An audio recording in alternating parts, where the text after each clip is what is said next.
कि इन विषयों पर कभी चुनाव की गहमा गहमी से दूर अगर आप बैठकर विचार करते हैं तो इस देश के मुसलमान को लेकर आपको दया ज़्यादा आती है कि इसको हर बार वोट बैंक के नाम पर लॉलीपॉप पकड़ाई जाती है और ये धोखे में खुश हो जाता है, आपको गुस्सा आता है कि इसको हर बार वोट बैंक के नाम पर धोखा दिया जाता है और ये फिर भी सह रहा है धोखे को? मैं आपको मेरा अनुभव बताता हूँ।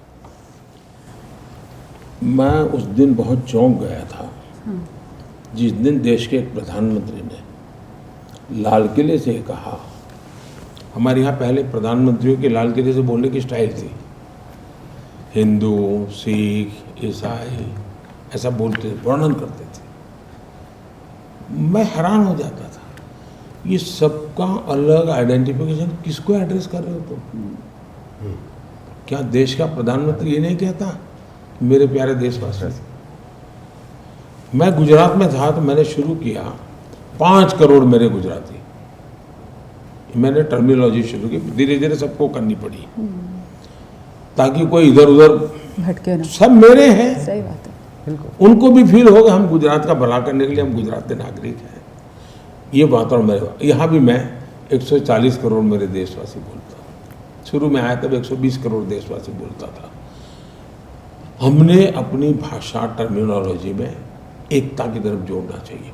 आपने देखा होगा मैंने सरदार वल्लभ भाई पटेल का स्टैच्यू बनाया है और मैं तो चाहूँगा कि आपके ABP की कोई बड़ी मीटिंग वहीं करनी चाहिए आप लोगों ने। जी। देखेंगे ये दुनिया का सबसे बड़ा है वो तो एक बात है, लेकिन उसमें नाम रखा स्टैच्यू ऑफ यूनिटी। क्यों?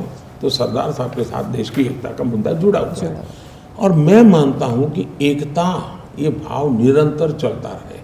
अभी मेरी सरकार ने एक योजना बनाई इस बजट में 50 साल के लिए विदाउट इंटरेस्ट स्टेट को हम पैसे देते हैं ताकि आप अगर कोई डेवलपमेंट है, उसमें एक मेरी योजना ये, अगर आप हर राज्य के कैपिटल में एकता मॉल बनाते हैं, एकता मॉल के पीछे मेरी कल्पना है उस एकता मॉल में हिंदुस्तान के हर राज्य की हर चीज़ अवेलेबल होनी चाहिए। यानी मुझे लखनऊ के एकता मॉल में गया और मुझे केरल की चीज़ चाहिए तो वहाँ मिल जाएगी। एकता का भाव बनना चाहिए। हम विघटन का भाव बना रहे हैं। जहाँ तक आपने जो चिंता व्यक्त की ये चिंता सही है। वोट जिहाद, कोई मदरसा से निकला हुआ कोई मौलवी बोल देता तो अभी भी मानते चलो भाई उसकी शिक्षा दीक्षा से। एक हाईली क्वालिफाइड फैमिली से वोट जिहाद की बात निकलती है तब चिंता बढ़ जाती है, कि ये गलत रास्ते पे जा रहा है। ये ऐसा होना नहीं चाहिए।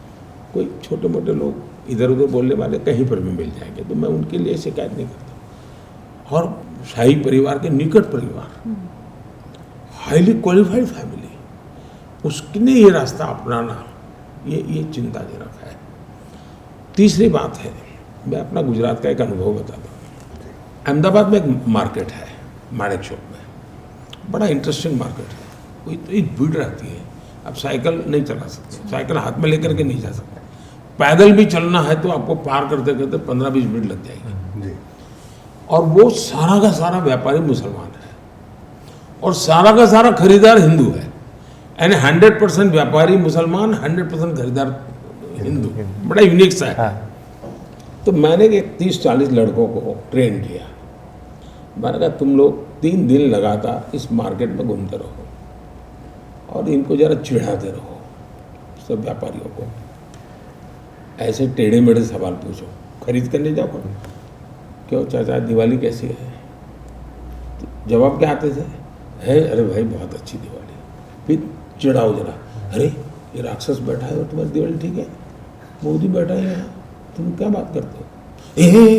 मोदी के खिलाफ मत बोलो, इसकी माँ को पता चलेगा ना मुझे हमको खाना नहीं मिलेगा। तो बोले क्यों? बोले ये मेरा लड़का कभी दुकान नहीं आता था, ये मोदी है ना, बोले रेगुलर दुकान आता है।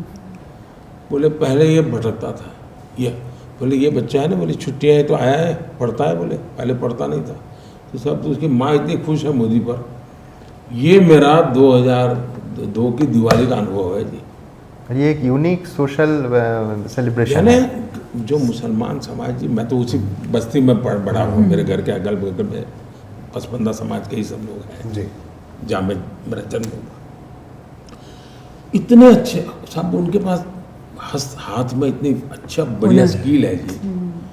हम इसको ताकत दें, देश का भला होगा। हम ही उनको गलत रास्ते पे ले जा रहे हैं हमारी राजनीति करने के लिए। उनको उनके नसीब पर छोड़ दें तो ज़्यादा अच्छा करेंगे।